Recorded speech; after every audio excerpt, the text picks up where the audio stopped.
China is quietly building a system that could give it control over the world's oil supply, and most people have no idea it's already happening. Right now, China holds strategic petroleum reserves capable of storing over 1 billion barrels of crude oil. That's enough to fuel the entire United States for nearly 2 months straight. You heard that right. 2 months of American energy consumption, sitting in Chinese hands. This isn't just energy security. This is leverage. And the way China plans to use it could send shockwaves through every economy on the planet. China's secret oil stockpile. You probably think of oil reserves as something governments keep just in case a backup plan, a rainy day fund. But what China has been building is something on a completely different scale. While the rest of the world was focused on renewable energy headlines and electric vehicle announcements, China was digging, literally. Deep underground, carved into salt caverns and granite bedrock, China has been constructing a network of strategic petroleum reserves so massive it defies easy comprehension. China's National Petroleum Reserve now spans multiple phases of construction across dozens of sites. The total capacity has crossed 1 billion barrels, a number so large it barely registers until you put it in context. The entire United States Strategic Petroleum Reserve, the largest emergency supply in the world, holds roughly 700 million barrels at full capacity. China has already surpassed that. You heard that right. A country that was barely a blip in global oil consumption 30 years ago now holds more emergency crude than the United States. But here's where it gets unsettling. China has not been transparent about exactly how full those reserves are. The Chinese government treats reserve data as a state secret. Independent analysts trying to estimate fill levels have to piece together satellite imagery, shipping data, and port activity just to get a rough picture. That opacity isn't an accident. It's a weapon. Because when no one knows how much oil China is sitting on, no one can predict how China will behave during a crisis. Will they release reserves to stabilize prices? Will they hold back and let prices spike? Will they flood the market to punish a rival nation's economy? The uncertainty alone gives China enormous power over market psychology, and market psychology drives prices just as much as physical supply does. And China isn't done building. Phase 4 of the reserve program is already underway, with new underground facilities being carved out in provinces across the country. Some estimates suggest China's ultimate target is a reserve capable of covering 90 days of net imports, a buffer so deep that no embargo, no naval blockade, no sanctions regime could bring China's economy to its knees through oil pressure alone. That's the payoff of this strategy. China isn't just storing oil, it's storing invincibility. Every barrel added to those underground caverns is another degree of freedom. Freedom to act aggressively in geopolitics without fearing an energy chokehold. Freedom to weather a prolonged conflict. Freedom to make economic moves that weaker nations simply couldn't afford. The world has spent decades assuming that whoever controls the oil spigot controls the global economy. China just decided it would rather control the tank. But storing oil is only half the equation. The real power comes from what you do with it, and China has spent billions making sure it can process more crude than almost anyone else on Earth, refining the world's fuel. Most people think of oil refineries as industrial background noise necessary, unglamorous, invisible.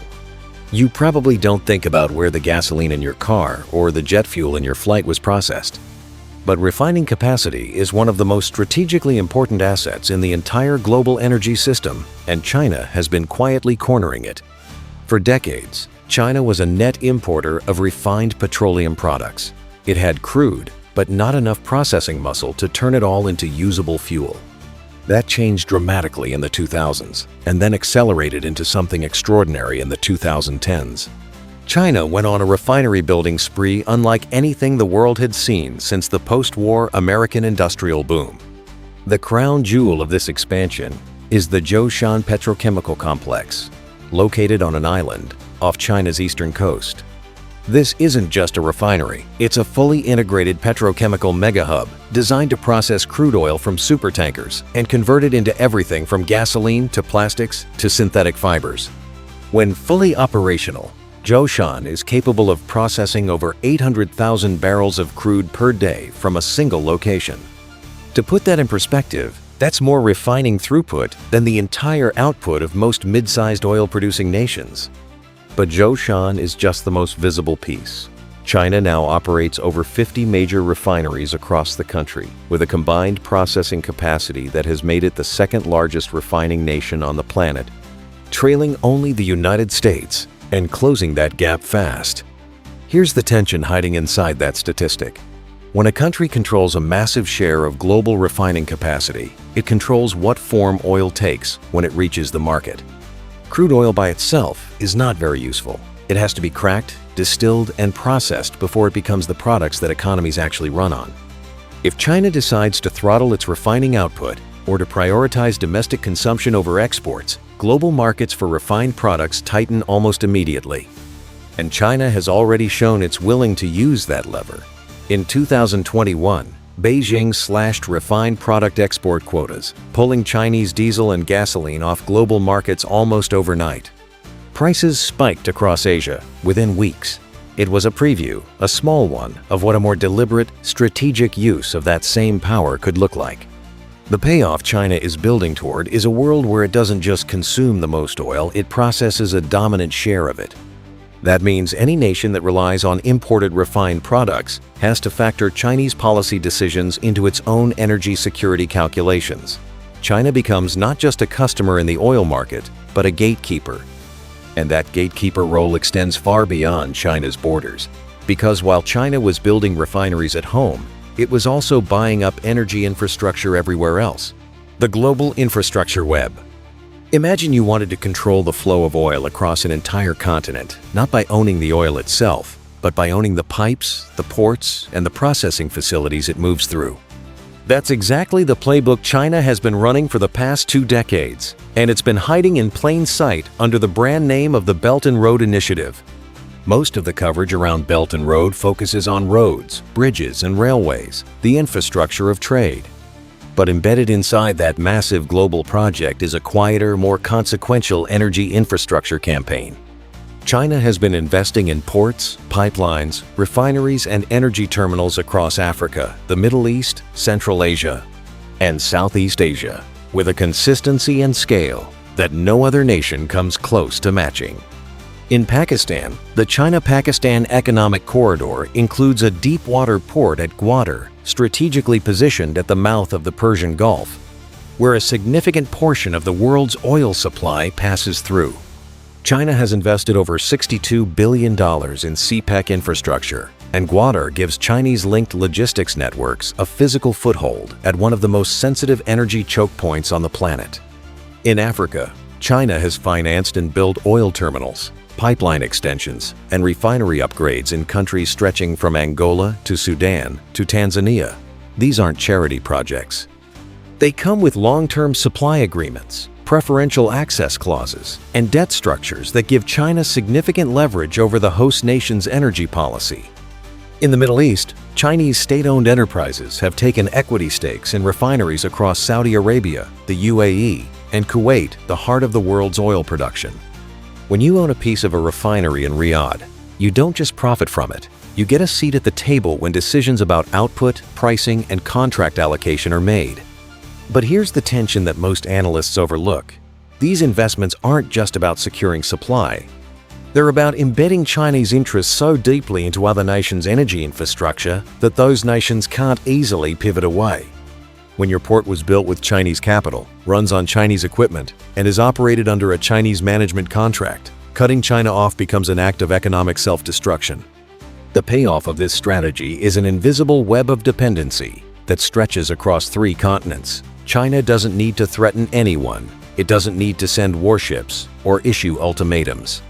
It just needs to be so deeply woven into the infrastructure of global oil movement that any attempt to isolate or contain China pulls threads that unravel other economies too.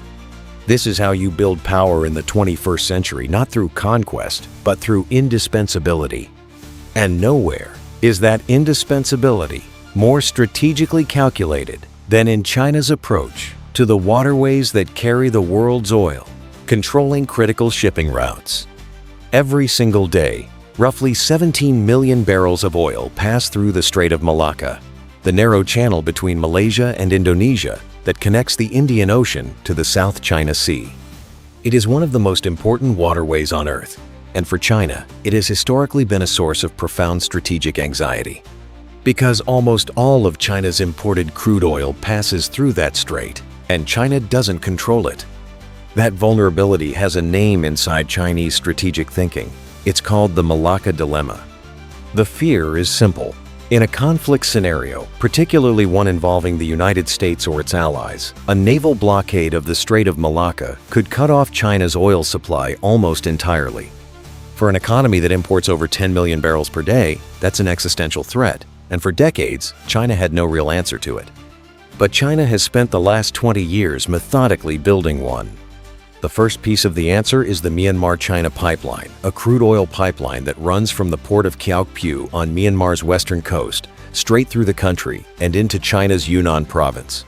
For the first time, China has a route to bring Middle Eastern and African crude directly into its southwest without touching the Strait of Malacca.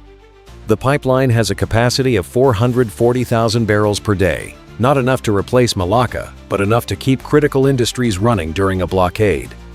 The second piece is the China-Pakistan Economic Corridor, which envisions an eventual pipeline link from Gwadar Port to China's Xinjiang province. If completed at full capacity, this route would add another significant bypass corridor, again pulling oil supply away from Malacca dependence. Then came the most consequential piece of all: China's expanding naval presence across the Indian Ocean.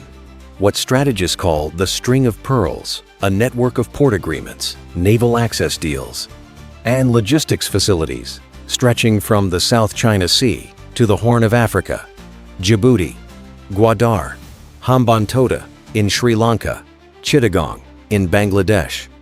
Each one is a node in a maritime network that gives China options military, logistical, and political at every major choke point between the Persian Gulf and the Pacific. The payoff is a China that can no longer be strangled by a single naval choke point. Every alternative corridor built, every port agreement signed, every pipeline laid, reduces the leverage that any adversary could apply through maritime pressure. China is systematically solving the Malacca Dilemma one investment at a time. But controlling the routes oil travels is only part of the equation. The deeper game is controlling the terms under which oil is bought and sold in the first place, and that's where China's strategy moves from infrastructure into pure economic warfare, long-term contracts, and price leverage. Here's something that doesn't make the headlines often enough. China is the world's largest crude oil importer. Every single day, it pulls over 10 million barrels of crude from global markets. That makes China the single most important customer in the entire oil industry. And like any customer who buys at that kind of scale, China has been using that position to rewrite the rules of how oil is purchased. For most of the post-war era, the global oil trade operated on a relatively standardized model. Oil was priced in US dollars, traded on Western commodity exchanges, and bought through short-term spot contracts or medium-term agreements tied to benchmark prices like Brent Crude or West Texas Intermediate. This system gave Western financial institutions enormous influence over global energy pricing, and it anchored the US dollar's dominance in international trade. China has been quietly dismantling that model, one contract at a time. Over the past 15 years, Chinese state-owned oil companies, CNPC, Sinopec, CNOOC, have locked in long-term supply agreements with producers across Russia, the Middle East, Central Asia, and Africa. These aren't spot market purchases. These are decade-long commitments, structured to give China guaranteed volume at negotiated price formulas. When you're buying 10 million barrels a day and you've pre-committed a significant portion of that through long-term deals, you've effectively removed that supply from the open market. You've made it unavailable to competitors during a crunch. But the more unsettling development is the currency piece. China has been pushing aggressively to price these long-term contracts in Chinese yuan rather than US dollars. The Shanghai International Energy Exchange launched yuan-denominated crude oil futures contracts in 2018, a direct challenge to the dollar-based pricing system that has governed oil markets for 50 years. And it has been gaining traction. Russia, Iran and several Gulf states have shown willingness to accept yuan for oil, particularly as geopolitical tensions with the West have pushed them to seek alternatives to the dollar system. Here's where the tension becomes real. If a significant share of global oil trade shifts to yuan pricing, the demand for US dollars in international transactions drops. And when dollar demand drops, American purchasing power weakens, interest rates face upward pressure, and the US government's ability to finance its debt through global dollar demand gets quietly eroded. This isn't a dramatic overnight collapse. It's a slow, structural shift that compounds over years and decades into something that fundamentally alters the balance of global economic power. The payoff China is engineering is a position where it sets the price, sets the currency, and holds the volume commitments that make it immune to the kind of economic pressure the West has historically used against adversaries. Sanctions work when the target depends on your financial system. They lose their teeth when the target has spent 20 years building a parallel one. And that parallel system isn't just about oil contracts. It connects directly to the most foundational architecture of global finance, the petrodollar itself. The petrodollar under pressure. You've probably heard the term petrodollar thrown around in financial news without much explanation. Here's what it actually means and why it matters more than almost anything else in global economics. After the collapse of the Bretton Woods system in the early 1970s, the United States struck a deal with Saudi Arabia. Saudi Arabia would price its oil exclusively in US dollars.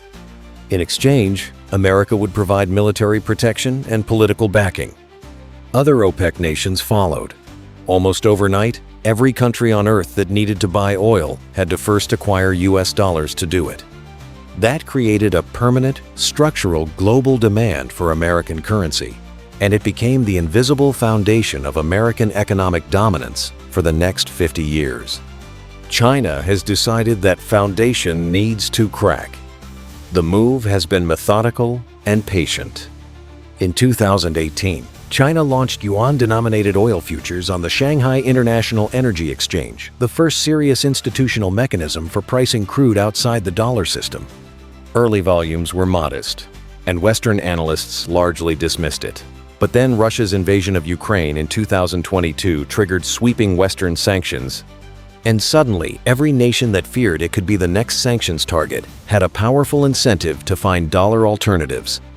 China's yuan oil contracts went from a curiosity to a lifeline almost overnight.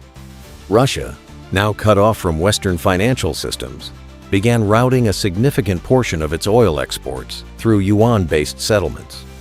Iran, under decades of sanctions, deepened its yuan trade relationships with China.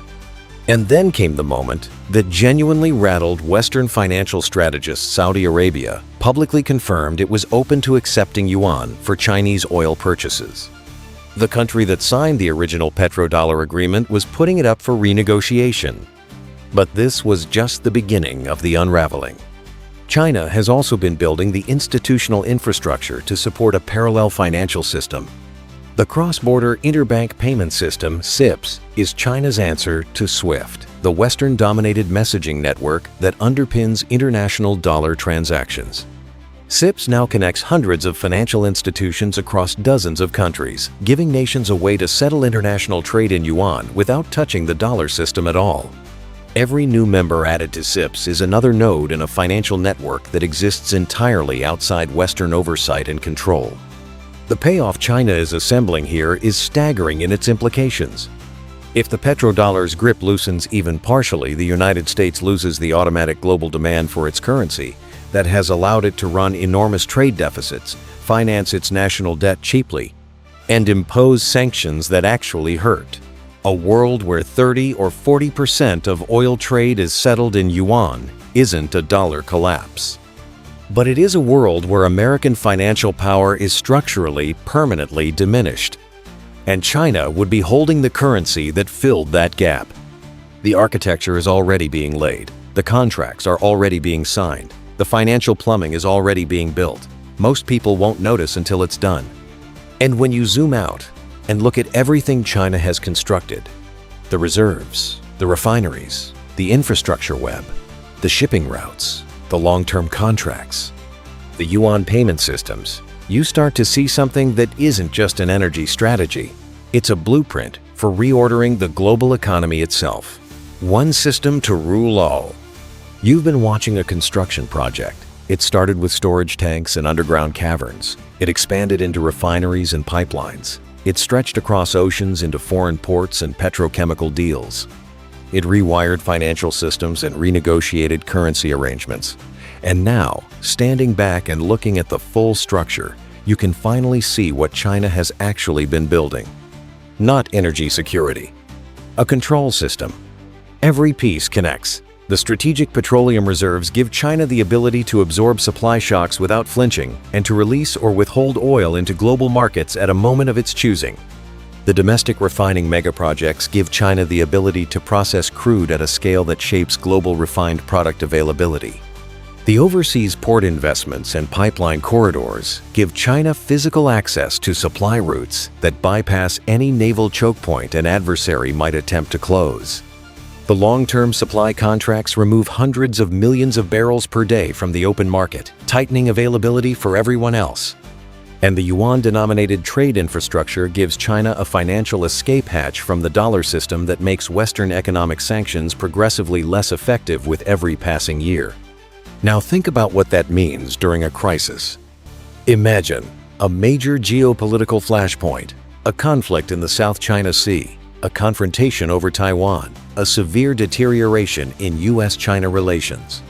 In that scenario, the United States and its allies would almost certainly attempt to use economic pressure as a deterrent. Sanctions, trade restrictions, financial isolation. These are the tools that worked against Iran, against Russia in 2014, against smaller economies that had no alternative architecture to fall back on. But China isn't Iran, and it isn't the Russia of 2014. China enters that scenario with over 1 billion barrels in reserve, enough to sustain its economy for months without a single additional import. It enters with domestic refining capacity so large, it can process whatever crude it has stockpiled without depending on foreign processing. It enters with overland pipeline routes that no navy can blockade. It enters with long-term supply contracts from Russia, the Gulf states, and African producers that continue flowing regardless of what Western markets do. And it enters with a yuan-based financial system that keeps trade moving even if it gets cut off from SWIFT entirely. Then came the most devastating implication of all for everyone else. Because in that same crisis scenario, China doesn't just survive pressure, it can apply it.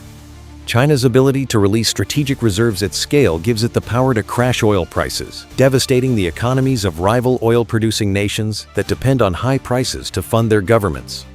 Its control over refining capacity gives it the ability to tighten global refined product markets by pulling Chinese exports, spiking fuel costs across Asia and beyond.